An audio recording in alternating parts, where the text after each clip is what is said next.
Καλίν, όπως και όλοι οι κάτοικοι της Ρώσια Μοντάνα στη Ρουμανία, έχουν μεγαλώσει με θρύλους για τα πνεύματα που κρύβονται στα βάθη των χρυσοφόρων ορυχείων.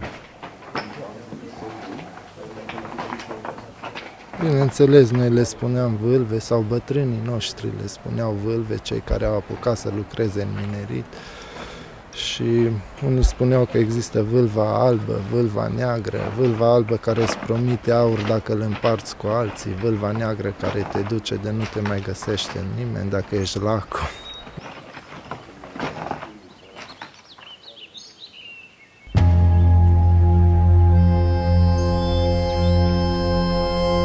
Η παράδοση της μεταλλουργίας σε αυτή την περιοχή χάνεται στα βάθη της ιστορίας.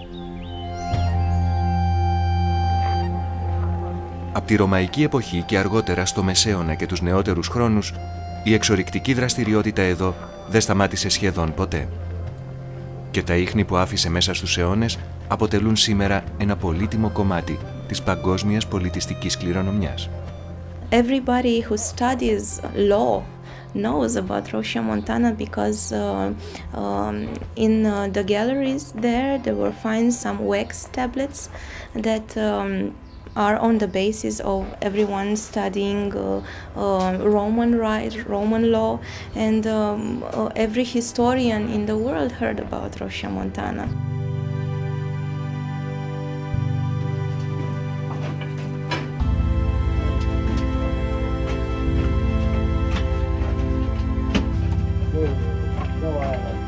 Ήδη από τη Ρωμαϊκή εποχή, η Ρώσια Μοντάνα στα Καρπάθια Όρη ήταν γνωστή ως το Χρυσό Τραπέζιο.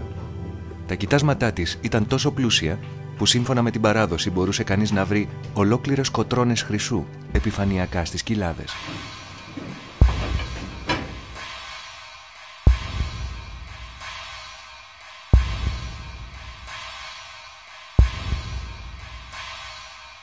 Πρώτοι οι Ρωμαίοι ίδρυσαν εδώ ένα οικισμό μεταλλορύχων το 106 μετά Χριστόν.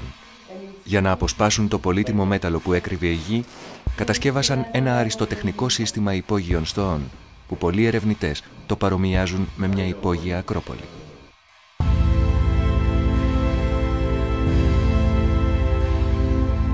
Ολόκληρη η Ρωμαϊκή Αυτοκρατορία λέγεται πως χρωστούσε ένα σημαντικό μέρος της ακμής της στο χρυσάφι της Ρώσια Μοντάνα. If you have a look at that gallery, general shape is trapezoidal. And this is a constant in the Roman work here. And this is maybe to keep strong the feature of the mine, of the gallery, and maybe you don't need much propping when you have that shape.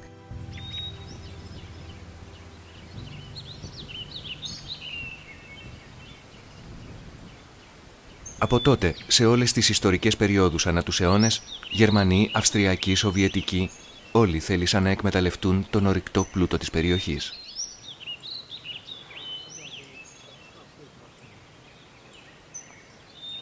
Σήμερα όμως, μια καναδική εταιρεία, η Gabriel Resources, σχεδιάζει στη Ρώσια Μοντάνα το μεγαλύτερο ανοιχτό ορυχείο εξόρυξης χρυσού της Ευρώπης.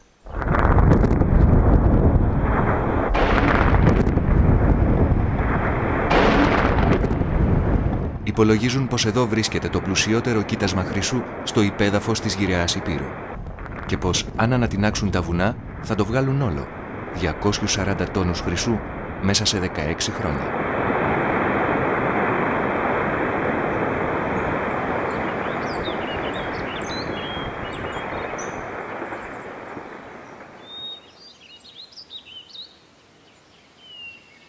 Δυστυχώς όμως, για να γίνει αυτό, κόσμος θα πρέπει να μετακινηθεί, ενώ το περιβάλλον και το μεγαλύτερο μέρος της αρχαίας κληρονομιάς θα πρέπει να καταστραφούν. Ποιος θα αποφασίσει αν αξίζει η θυσία?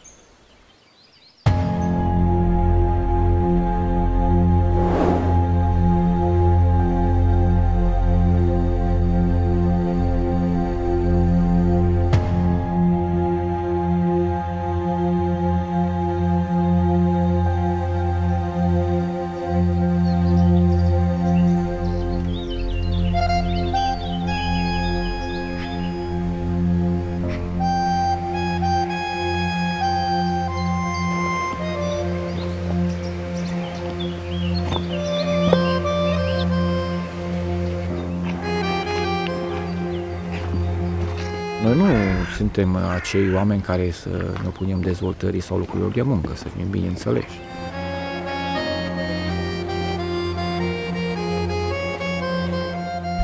Ei se gândesc la dezvoltarea Roșiei Montane doar cât timp scot aurul. Noi ne gândim și după scoaterea aurului. Noi ne gândim cum se zice la noi, pe veci. Generațiile noastre, copiilor noștri, eu vreau să le asigur un viitor la Roșia Montană, nu în altă parte. Ο Εουτζέν Νταβίντ δεν γεννήθηκε στη Ρώσια Μοντάνα. Ήρθε εδώ από επιλογή τη δεκαετία του 90 και προσθέθηκε στους 4.000 κατοίκους που είχε τότε αυτή η περιοχή. Παντρεύτηκε και έστησε ένα αγρόκτημα. Σήμερα είναι ένας από τους μαχητικότερους πολέμιους του ορυχείου, πρόεδρος της οργάνωσης Αλμπούρνους Μάγιορ, που έχουν φτιάξει όσοι κάτοικοι είναι αποφασισμένοι να υπερασπιστούν τον τόπο τους. Deci, cine vrea să înțeleagă, nu va fi o nouă relansare, va fi ultima zvâgnire a mineritului. Pentru că după ce se termină, a existat minerit de 2000 de ani pentru că nu s-a terminat aurul în Roșia Montană de 2000 de ani. Dar compania aceasta, termină aurul din Roșia Montană și atunci e ultima zvâcnire. Și ce e mai important, acea carieră de stat. Oamenii au trăit în Roșia Montană cu ea, cu proiectul lui Gabriel nu mai pot trăi, trebuie să plece.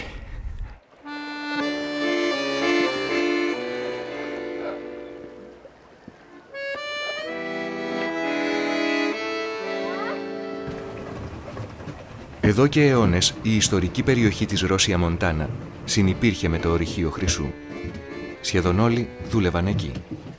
Din toate timpurile, aici la Roșia Montană, mineritul a fost, pentru că și taică-mi a lucrat aici, frații mei au lucrat aici și în viitor tot mineritul, pentru că aici n-ai altă sursă de venit. Cu ce să trăiești, să culegi ciuperi și n-ai cu ce. Το 1948, ένα χρόνο μετά την εγκαθίδρυση του κομμουνιστικού καθεστώτος, σχεδόν το 70% των κατοίκων δούλευε στο εθνικοποιημένο ορυχείο.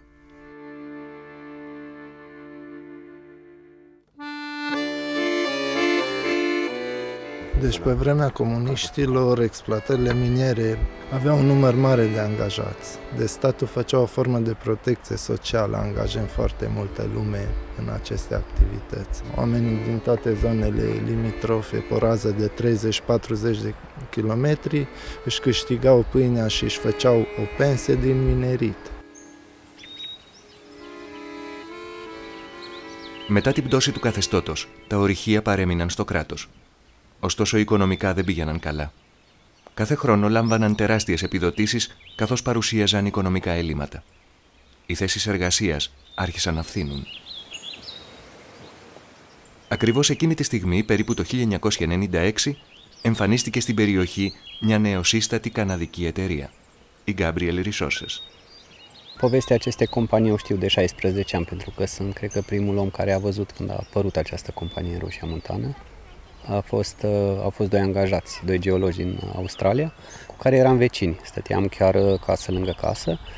Un băiat simpatic, Greg se numea, și acesta, într-o duminică, îi plăcea berea. Stăteam de vorbă și mi-a spus că dacă văd acest masiv, dacă văd cârnicul, pentru că acesta nu va mai fi în 25 de ani.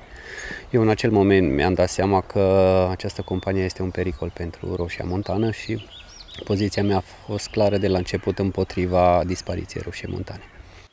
Η Gabriel Resources και το ρουμάνικο κράτος σχημάτισαν το 1997 μια κοινοπραξία, τη Roșia Montana Gold Corporation. Στους Καναδούς ανήκει το 80,69%, ενώ το υπόλοιπο 19,31% έχει μείνει στον έλεγχο της κυβέρνησης.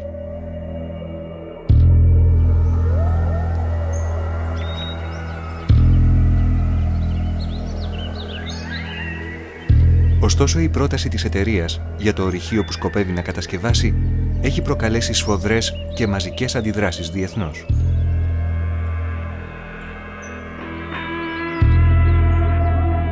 Εκεί όπου βρίσκονται τα βουνά και οι κοιλάδες της περιοχής, η εταιρεία προτείνει να γίνουν 4 σημεία ανοιχτής εξόρυξης, μια λίμνη αποβλήτων ένα εργοστάσιο επεξεργασίας και ένα βουνό από μπάζα, από μετάλλευμα χαμηλής περιεκτικότητας. It is the same industrial activity that took place for tens of years, for hundreds of years. So basically they have the center and they were mining all around it. So it is nothing unusual that than it was until today. So basically it is a mining area, it is a mining village. It used to be a mining village for 2000 years. They were living here and mining next door to them. So it's not something unusual, no. Πλήθος επιστημόνων και ακαδημαϊκών, περιβαλλοντικές και πολιτιστικές οργανώσεις, η Ρουμάνικη Εκκλησία, κόμματα του Ευρωπαϊκού Κοινοβουλίου και προσωπικότητες όπως ο Μπόνο, η Βανέσα Ρεντγκρέιβ, ο Σόρος και ο πρίγκιπας Κάρολος τάχθηκαν κατά του σχεδίου της εταιρείας. Ακόμα και η Παγκόσμια Τράπεζα εξέφρασε τις επιφυλάξεις της και απέσυρε τη χρηματοδότησή της με γράμμα που απέστειλε το 2002 στη μητρική εταιρεία Gabriel Resources. We're talking about a very compact project, 12 square kilometers with all the pits, with tailings management facility, processing plant, industrial roads, power lines. So basically everything. It is in a very compact surface of about 12 square kilometers. Deci, detaliul, ceea ce înseamnă suprafața, e tot această depresiune care se vede înconjurată de munți. Da? Asta va fi proiectul minier. Plus un iaz de decantare. După muntele ăsta este Valea Cornei, în care acolo vor fi cele 250 de milioane de tone de deșeuri, cu cianuri, acide, metale grele și tot ce vrei, ce nu-i benefic omului. Deci cam asta e în mare proiectul lor. Το έργο δεν έχει ξεκινήσει ως τώρα, καθώς η μελέτη περιβαλλοντικών επιπτώσεων που κατέθεσε αρχικά η εταιρεία και είναι απαραίτητη για την αδειοδότηση, απορρίφθηκε από το αρμόδιο Υπουργείο Περιβάλλοντος. Σήμερα βρίσκεται σε εξέλιξη η διαδικασία αξιολόγησης μιας νέας τροποποιημένης μελέτης. Ο κύριος Ατίλα Κοροντή ήταν ο Υπουργός Περιβάλλοντος που σταμάτησε αρχικά το project το Σεπτέμβριο του 2007. It's sure that the mineral represents for us a solution and the resources, but as I lead an environmental institution, also for us it's very important to have investors here, they take responsibility on this issue.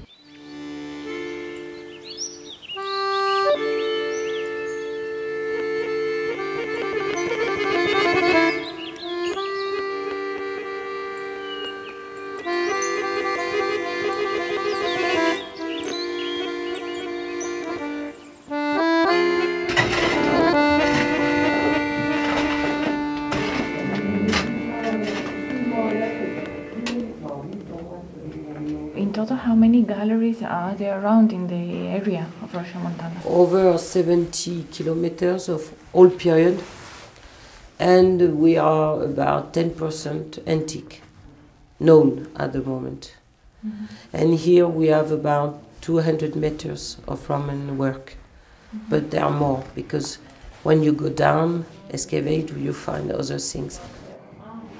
Η Μπέατρις Κόι είναι η επικεφαλής της ομάδας των αρχαιολόγων που εργάζονται για τη συντήρηση των αρχαίων στόων, ένα έργο που χρηματοδοτεί η εταιρεία Χρυσού.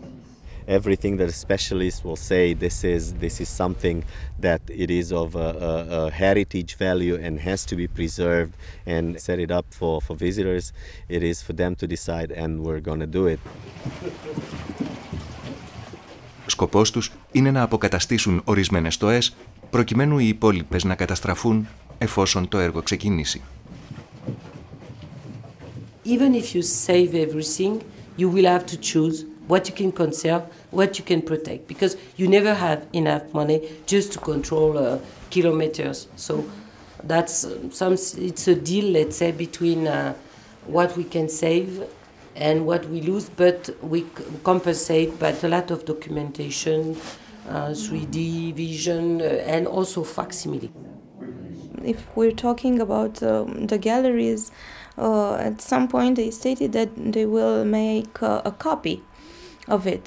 So that's just great. We have the most spectacular Roman galleries ever preserved in the world, and for 600 jobs, okay, we will take the copies. Ανάλογες εργασίες γίνονται και στο κέντρο του χωριού για την αποκατάσταση των αρχιτεκτονικά σημαντικών κτίριων. There are about 300 buildings that will be restored and renovated, and a museum of 11 buildings will be built there. We have just one building now, which is a museum, but the project is to make it a bigger one. The only goal of this another manipulative action of theirs is to show that they're doing something for the community, but their means of restorations are means that have been challenged in Europe since the 70s. They're using concrete. They've destroyed built heritage in Roșia Montana.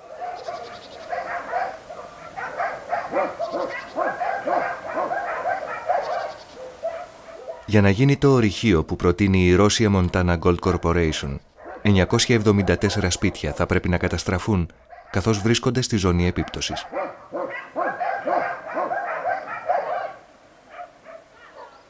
Το 70% των κατοίκων της Roșia Montana έχουν ήδη φύγει, πουλώντας τις περιουσίες τους στην εταιρεία. Το χωριό έχει ερημώσει.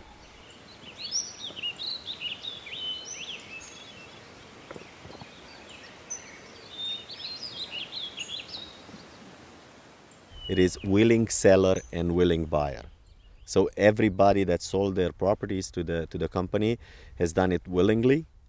Some of them moved, basically I would say most of them moved around Roșia Montana hoping to get a job. Și forțați pentru că este o presiune foarte mare. La un moment dat, rând pe rând, când vezi că vecinii tăi pleacă, când vezi că prietenii tăi din copilărie pleacă, când vezi case dărâmându-ți lângă tine ani de zile, chiar dacă acum au început să le... Roșia Montana, o localitate pe care vrei să o părăsești. Teoretic o faci, la e libera ta alegere să faci, dar practic este o forțare.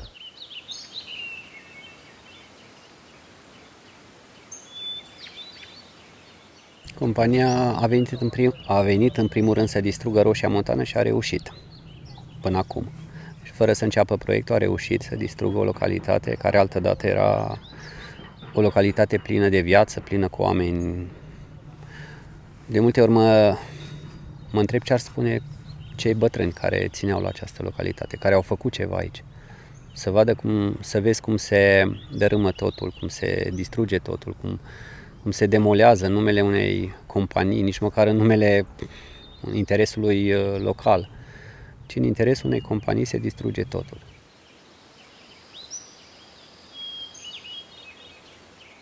Scos și morții din morminte. Cred că au plecat cam tot atâția morți cât s-au plecat și oameni. Aproximativ. Din Roșia Montana, din zona de aici de sus, au plecat 2000 de locuitori. Există compensații pentru fiecare familie care își duce morții de aici și mai scot, cred că și dintr-un anumit motiv, aceea de a demonstra cine e Dumnezeu în Roșia Montana.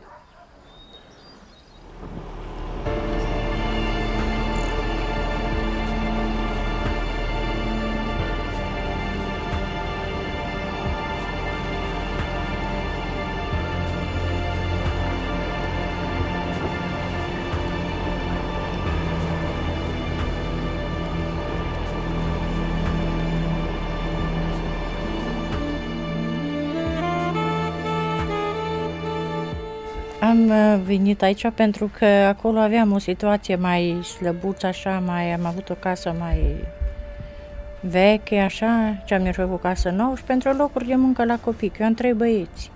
Unul lucrează la pază și unul lucrează pe mine.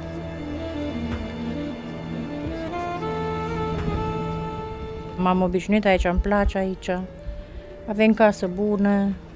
Avem microbus care ne duce gratuit pensionarii în oraș, aici drumuri bune, asfalt, am pus pomi, verdeață. E foarte frumos aici.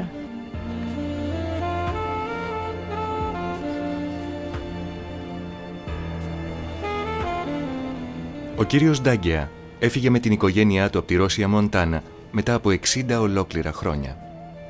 Τώρα που έχει μια μικρή εγγονή 4 ετών, ήθελε να της προσφέρει μια καλύτερη ζωή. De ce ne-am hotărât? Fiindcă Roșia Montana nu mai lucrat, Și la noi am rămas că suntem mai sus, chiar exact sub carieră. Și nu mai trecea nimeni sus și noi eram semistrața. Nu mai vedea numai cerul. Nu mai vedea oameni râzând în sus și în jos, Roșia nu mai lucra. Și așa ne-am gândit să venim.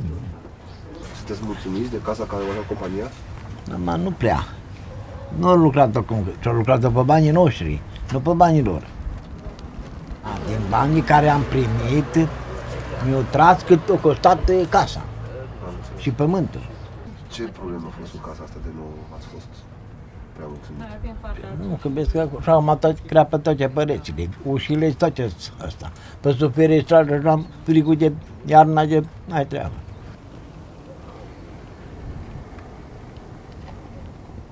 Au spus, facem căsăți la standard europeni. Nu o să aibă nimeni în județ ca voi, într-un adevăr. Nu avem nimeni. Nimeni nu are ca noi. Plouă în casă, când bate vântul, e zăpada viscolită în pod, cu saci, cu găleți, cu mistria, cu măturicea, să luăm de pătate scheletul de lemn, să nu putreadă. Asta se întâmplă la Grecia. Αυτός ο άνθρωπος εργάζεται στη Russia Montana Gold Corporation και γι' αυτό θέλει η ανωνυμία του να διατηρηθεί. Υποστηρίζει πως η εταιρεία υποσχέθηκε πολλά, αλλά έκανε ελάχιστα. Exact, era, dacă ți-ai vândut proprietatea, ai loc de muncă, ai tot ce trebuie, noi îți acordăm asistență socială tot timpul. Noi, dacă ai ceva probleme, noi rezolvăm. Nici de cum. Pentru unii, da. Pentru unii, da, într-adevăr, pentru unii se întâmplă, dar 90% nu. Și hai să fie bine. Nu e bine deloc. Pentru 2-3 luni de zile angajat și cu acul în fund, să mă scuzați, fai de mine, dacă mâine mă dă afară, să nu greșesc cumva, că mâine mă dă afară.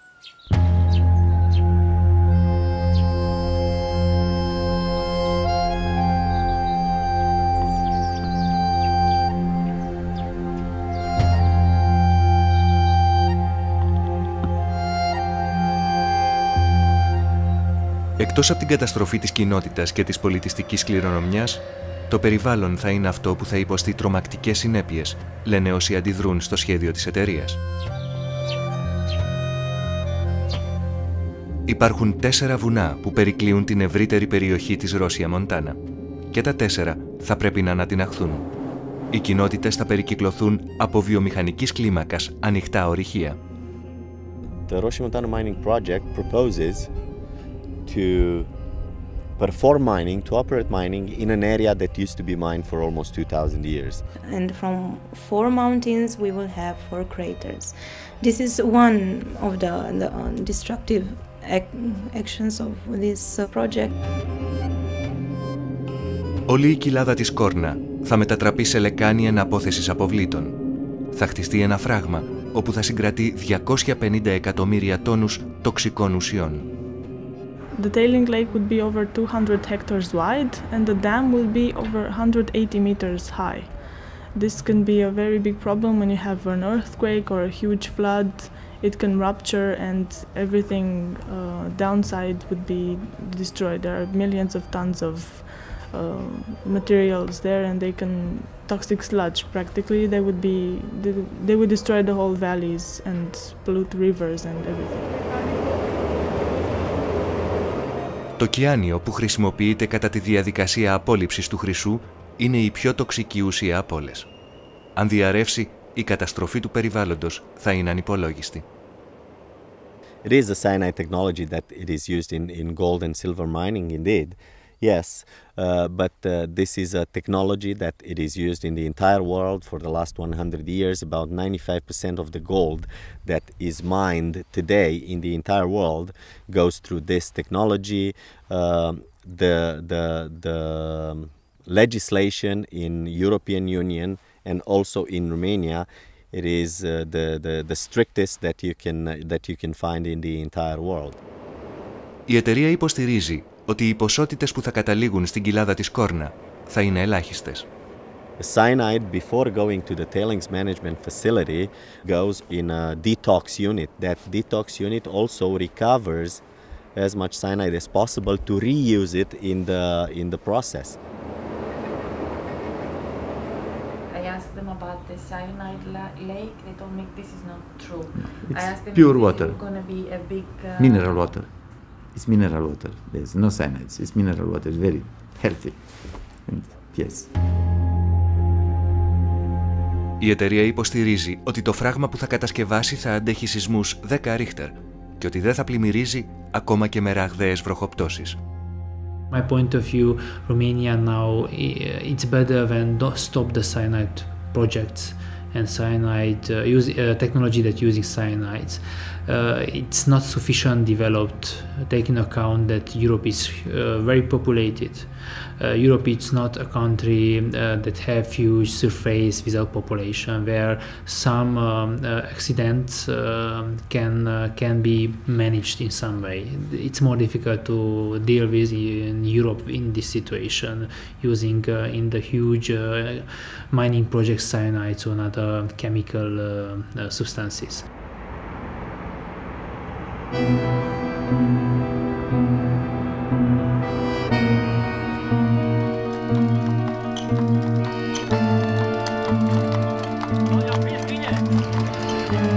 Το έτος 2000, μια περιβαλλοντική καταστροφή τεραστίων διαστάσεων σημάδεψε τη Ρουμανία. Στην Μπάια Μάρε, μια πόλη περίπου 150 χιλιόμετρα βόρεια της Ρώσια Μοντάνα, η δεξαμενή λιμάτων ενός χρυσορυχείου που ακολουθούσε την ίδια μέθοδο με αυτό που σχεδιάζει να κάνει η Ρώσια Montana Gold Corporation έσπασε. 100.000 κυβικά μέτρα νερό, μολυσμένα με 100 τόνους κυανίου, χύθηκαν στο γειτονικό ποταμό Σόμες. Η Άννα Μαρία Μπογκδάν ζούσε στην Μπάια Μάρε όταν έγινε το ατύχημα. It was raining for 2 or 3 days on a row, so non-stop rain. And in Baia there is a small river, and I was going to the faculty, and I remember that the river was now very big, and the water was almost overflowing over the banks, which are quite high, let's say 5 or 6 meters. And after a day or two after the rain, everybody found out that there was an accident, and the dam was overflowing, and the water went everywhere on the fields in the community of Boizenta.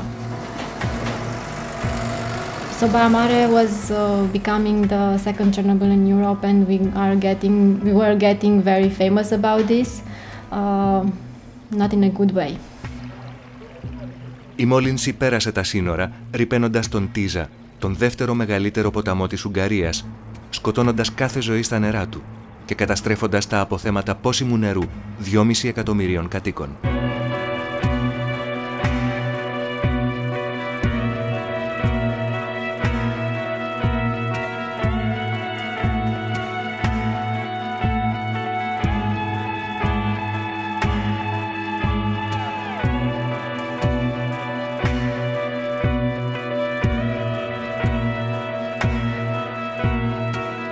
The use of cyanide in mining is the cheapest and most profitable option for the companies.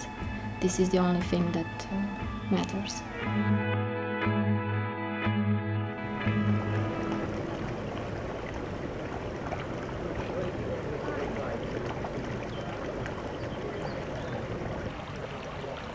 Ο εκπρόσωπος της εταιρείας επιμένει πως η Ρώσια Μοντάνα έχει ήδη υποστεί πολύ μεγάλη περιβαλλοντική επιβάρυνση από τη συνεχή μεταλλευτική δραστηριότητα μέσα στους αιώνες.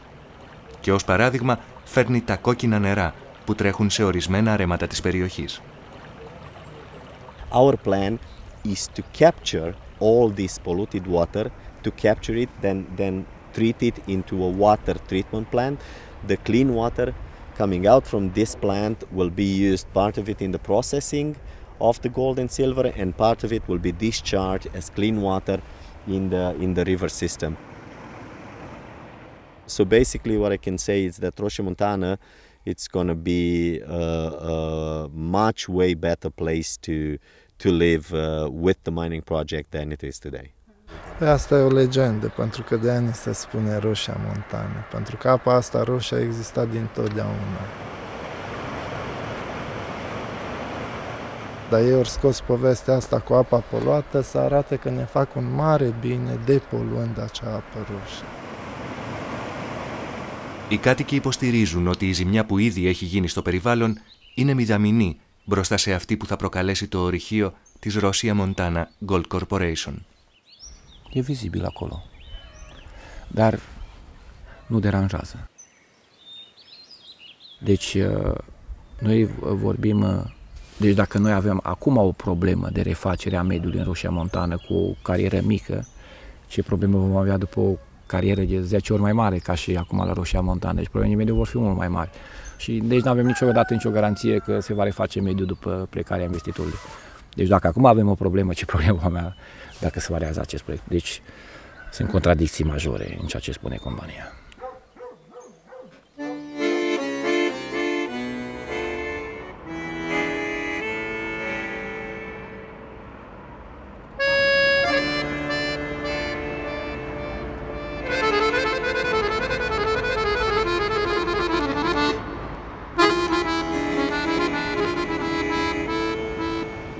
Στη σημερινή Ρουμανία της οικονομικής κρίσης, το 25% του συνολικού πληθυσμού ζει κάτω από το όριο της φτώχειας. Υπολογίζεται ότι 3 εκατομμύρια άνθρωποι έχουν εγκαταλείψει τη χώρα για να αναζητήσουν δουλειά και μια καλύτερη τύχη στο εξωτερικό. Έτσι, στη Ρώσια Μοντάνα, η ελπίδα ότι η νέα επένδυση στην περιοχή θα φέρει πολλές θέσεις εργασίας έχει διχάσει τους κατοίκους. Nu vine compania direct să facă presiuni, știi? Le bagă în cap la ăștia câțiva angajați mai fanatici care ei vin și te presează ca localnici, știi? Vine el ca și localnic care trăie cu tine, vine și te amenință, știi? Că bă, că de ce ești împotrivă, că mie pita de la gură și de alea.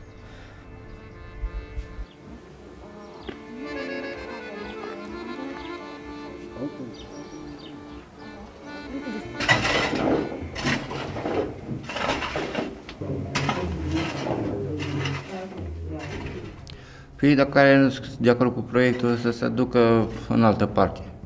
Că e bine zic că să nu înceapă mineritul aici la Nula Roșa, pentru că ei au cu ce trăi, au pensii, au de tăce, noi nu avem cu ce trăi.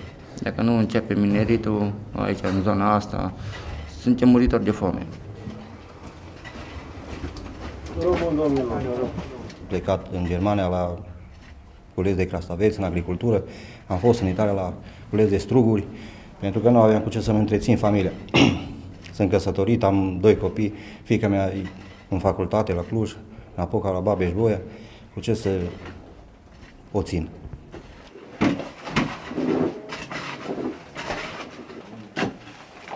Sperăm că să dea drumul la acest proiect, pentru că fără acest proiect este o zonă cam moarte, cum se spune. It is a project that will generate thousands of jobs. So this area, Rosia Montana in the Apuseni Mountains, it is an area with a very high unemployment rate. So in Rosia Montana Comuna, which consists of about 16 villages and hamlets, I would say that about 70% of the people are not having any income, which is quite high. Η εταιρεία στις διαφημίσεις της υπόσχεται 3.600 θέσεις εργασίας. Deja peste 1500 de oameni au ridicat cel mai modern cartier la Alba Iulia. Însă pentru proiectul de la Rosia Montană vor mai lucra de la arhitecții, inginerii care vor construi mina, la restauratorii patrimoniului din Rosia Montană, de la oțelari până la energeticieni, de la cei care confecționează echipamentele sau cei care transportă materialele necesare până la miile de oameni care le vor folosi. This is an explicit lie. It's disinformation. It's not omitting information. Because jobs, okay, they are giving jobs. It's true. How many? This is a lie. The real number of jobs which was published on the website of the company in Canada a few years ago spoke about a peak number of jobs which was around 350 in the first 3 years of starting the project. But the rest of the time it was 200 plus persons, which is ridiculous as number of jobs in a region where mining left without jobs about 35,000 people.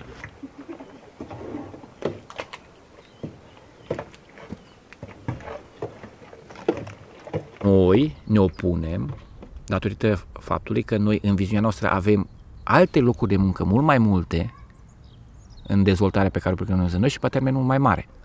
Trebuie să iei o decizie, mai continui în ritmul ăla, mori sau schimbi strategia și te folosești de istorie și patrimoniu pentru a trăi în continuare. Deci asta e viziunea mea despre Roșia Montană în tot patrimoniul și toată viziunea ei cu istorie, cultură, de minerit de 2000 de ani. De acum vreau să trăiesc după istorie, nu să o distrug. Asta înseamnă relansarea mineritului în Roșia Montană pentru mine. Mai ca păleanii de crepac, lucrepat pe Samuel. Ο τουρισμός, η γεωργία και η κτηνοτροφία είναι οι εναλλακτικές μορφές ανάπτυξης που προτείνουν όσοι κάτοικοι αντιτίθενται στα σχέδια της εταιρείας. Ωστόσο, τίποτα από αυτά δεν μπορεί να υλοποιηθεί, καθώς ήδη από το 2002 η περιοχή έχει χαρακτηριστεί από την κυβέρνηση βιομηχανική ζώνη, όπου η εξορυκτική δραστηριότητα είναι η μόνη που επιτρέπεται. Έτσι, εδώ και χρόνια, οι κοινότητες ζουν σε έναν ασφικτικό κλειό. Η ορυχία, η ανεργία. Tot din cauza lor s-au ajuns aici. Ei au creat chestia asta. Să fie rata șomajului mare ca să zică, bă, noi suntem soluția. Noi putem salva zona. Ei au blocat toată zona, nu s-a putut dezvolta și normal că oamenii nu au avut unde lucra. Firma Gestas s-a închis și atunci oamenii au rămas așa și ei vin acum cu soluția. Deci ei au blocat zona și acum ei vin cu soluția, știi? Și au creat ei terenul, au pregătit terenul pentru chestia asta. Ο Αντρέι είναι 26 χρονών και το όνειρό του ήταν να ανοίξει μια πανσιόν και να φιλοξενεί τουρίστες που φτάνουν στην περιοχή. Καθώς απαγορευόταν να χτίσει αφού η περιοχή έχει χαρακτηριστεί βιομηχανική ζώνη, ανακαίνισε μερικά δωμάτια που ήδη είχε και το 2008 έκανε το όνειρό του πραγματικότητα. Σήμερα ζει εξ ολοκλήρου από αυτό. Toată lumea striga că numai minerit se face și ce m-a enervat pe mine, toată lumea zicea că după proiectul miner se va face turism, știi? Eu am zis, nu se poate face direct acum. Trebuie să înceapă proiectul ca să se facă turism. Au venit în Roșia Montană, au declarat Roșia Montană zonă monoindustrială minieră, fără perspective de alte dezvoltări alternative și o țin blocată de 12 ani de zile așa. Ceea ce a creat în percepția oamenilor, bine, asta combinată cu corupția de la autorități, ceea ce a dat senzația la oameni că, de fapt, totul e planificat și e un lucru care trebuie să realizeze pentru că cineva vrea să întâmple acest proiect. And this is why I am accusing all the politicians with the same speech. When they say there is no other hope, look what misery is there. I heard now the still existing prime minister in a TV show saying this place cannot survive but if we destroy it, exploiting the gold. Păi tot pun problema, după ce l-am pușcat pe Ceaușescu atunci? Păi dreptul la proprietate, dreptul la atâtea drepturi, vine o multinațională, vine guvernul și mi le ia când are el chef. Viața mea, după ce l-am pușcat pe Ceaușescu? Da, am zis.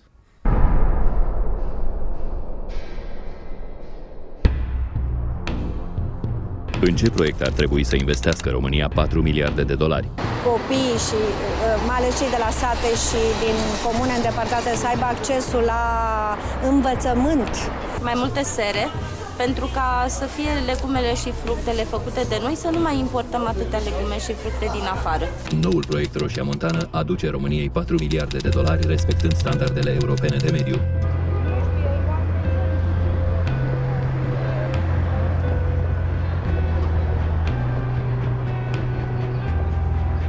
Για τον πρόεδρο της Ρουμανίας, Τραϊάν Μπασέσκου, που βλέπει τις τιμές του χρυσού να σκαρφαλώνουν στα ύψη, ένα κοίτασμα του μεγέθους της Ρώσια Μοντάνα είναι ιδιαίτερα ελκυστικό, ειδικά τώρα, στα χρόνια της οικονομικής κρίσης. Noi avem nevoie de acest aur pentru a-l duce în rezerva Băncii Naționale. Cred că incertitudinea viitorului obligă orice stat care poate să-și consolideze rezervele de aur. România are în momentul de față 103 tone de aur în rezervă și cred că din exploatare în teritoriul național ar trebui să ne ridicăm rezerva cel puțin la 200 de tone de aur în următorii ani.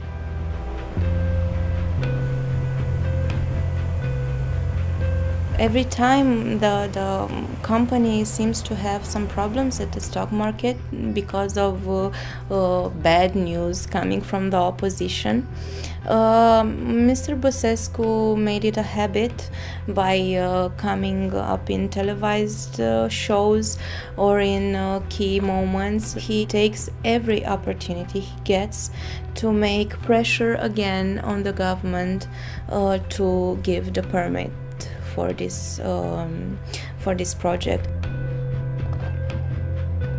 Se vorbește despre beneficiile statului român, dar nu se pomenește nimic despre costurile imense care sunt socializate și care vor fi suportate de statul român. Nu se vorbește deloc despre riscuri. Practic, aceste riscuri vor rămâne pe sute de ani în sarcina statului român. Cel mai interesant e într-un document al Gabriel Researches în care se arată că pe perioada, și acum se referă doar pe perioada proiectului, ei pot alege să nu se asigure împotriva posibilor catastrofe, incendii, alunecări de teren, inundații și așa mai departe. Dacă acest lucru se produce, vor evalua pagubele. Ori plătesc pagubele și își continuă activitatea, ori vor intra în insolvență și lichidează afacerea. La Roșia Montană, cel mai important proiect de 4 miliarde de dolari României și de locuri de muncă directe. Roșia Montană, companie investitoare, nimeni sunt cele 40 de spitale directe din pot face 270 de. În plus, ecologizarea este. Η Roshia Montana Gold Corporation ξοδεύει πολλά χρήματα για να πείσει την κοινή γνώμη της Ρουμανίας ότι το ορυχείο στη Roshia Montana είναι η απαραίτητη τόνωση που χρειάζεται η οικονομία της χώρας. They are immediately after the big two telephone companies, which speaks by itself that they spent a lot of money in advertisement. Știați că în proiectul Roșia Montană, compania investitoare va reabilita mediul pe tot parcursul exploatării miniere, nu doar la final? There are not cons frequently presented in media. I would say in the last year, 2011, and the previous year, 2010, the promoter of this gold exploitation was occupying the most important media institutions in Romania. Cu tehnologia modernă folosită în proiectul Roșia Montană, concentrația ajunge la 5 până la 7 mg la litru, sub limita admisă de Uniunea Europeană.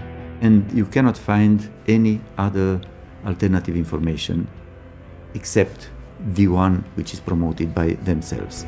Știați că 90% din aurul extras astăzi în lume este obținut prin tehnologia cu cianură? E ca și cum ar exista un echilibru. Nu există niciun echilibru din punctul ăsta de vedere. Adică 99% dintre specialiști sunt împotrivă, 1% sunt pentru proiect, dar acel 1% e prezentat în mass media cât ceilalți 99%.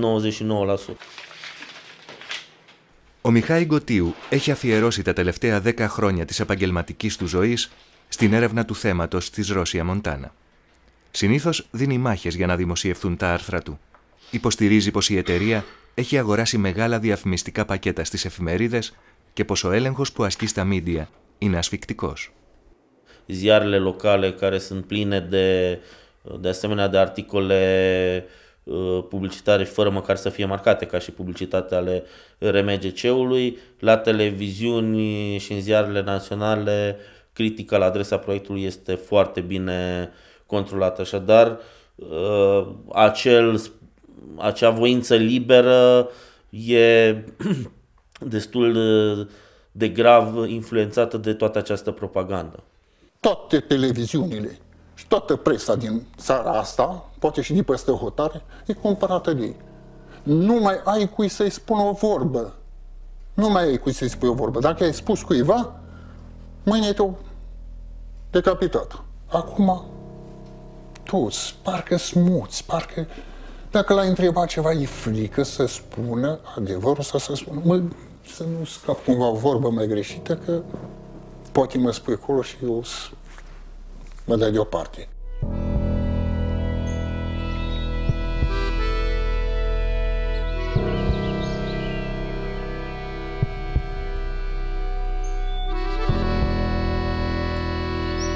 Ο πρόεδρος της Ρουμανίας, Τραϊάν Μπασέσκου, έχει ζητήσει επιτακτικά από το Υπουργείο Περιβάλλοντος να προχωρήσει γρήγορα το project της Ρώσια Μοντάνα. Ωστόσο, οι υπουργοί που εναλλάσσονται διστάζουν να βάλουν την υπογραφή τους και να δώσουν το πράσινο φως στην καναδική εταιρεία χρυσού. Okay, the presidency are involved, the government are involved, the prime minister are involved, the NGOs, the oppositions, everybody have a point of view. It's not a problem from my point of view that always I'm putting in the place that I'm an environmental minister. When I'm an economic minister, perhaps thinking a little bit different, but it's not my role to be another person than the environmental minister.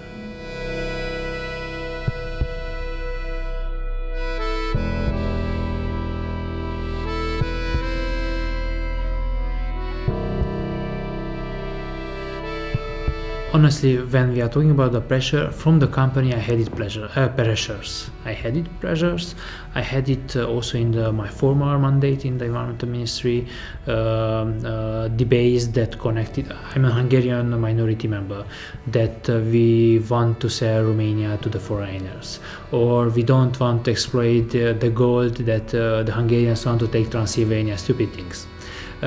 The company make a lot of stupid debates, pressures in the past, but okay, and so it's not a problem for me.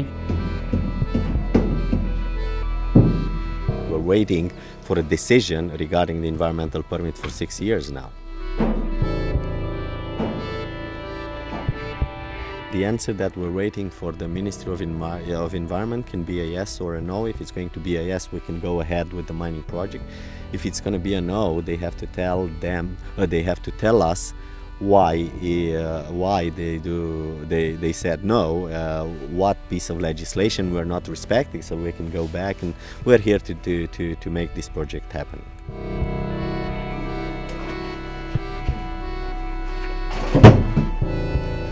From our point of view, it's a serious procedure. Serious procedure means that we looking on all the criteria, and for the company, I think it's its interest of Romania to have investors here. They take a responsibility on this issue.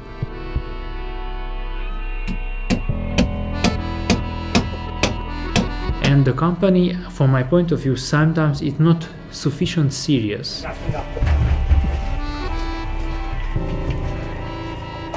In Romania and in any other countries, in Greece, we are talking about huge unemployment everywhere. But is Greece willing to develop a gold mine on the Acropolis just for money? Well, I don't know.